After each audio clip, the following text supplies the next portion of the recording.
In response to this notion that Syria has this mighty, formidable army, it might be worth asking Paul this. It took the mightiest army in the Middle East 4 weeks of heavy artillery shelling and the deployment of 7,000 soldiers to retake not a city, but a neighborhood in a city that was held by a few hundred rebels armed with Kalashnikov's hunting rifles and maybe a few pistols. That doesn't sound to me like the mightiest army in the Middle East. Also, this notion of its air defense systems, we haven't hit on that point yet, but it's been alluded to, especially by the United States. Okay. Can I just make this one point? Do. Yeah. This is a country that was invaded, its airspace was invaded 3 times by the Israelis in the last 20 years, and 1 shot was fired against Israeli planes. Not 1 plane was shot down.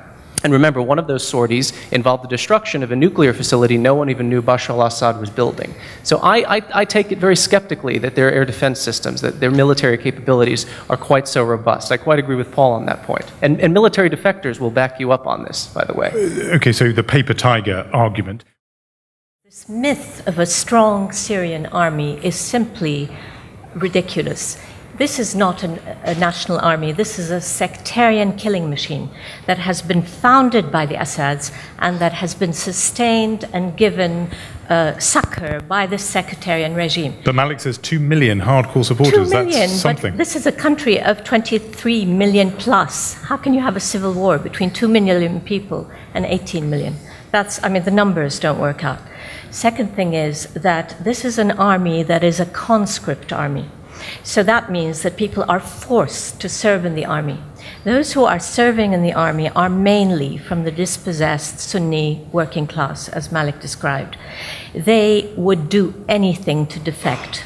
The price of defection, as I just said, is intolerably high, and that is what needs to be aided, because no one is going to die for the Assads from this point on, because they understand now, despite the propaganda, and propaganda does work, the Syrians have 42 years of it, it does work, it does brainwash people. Despite the propaganda, people are beginning to understand that a regime that tortures children, gang rapes girls of 10 by official order, that trades in the organs of prisoners, is not a regime that you want to die for.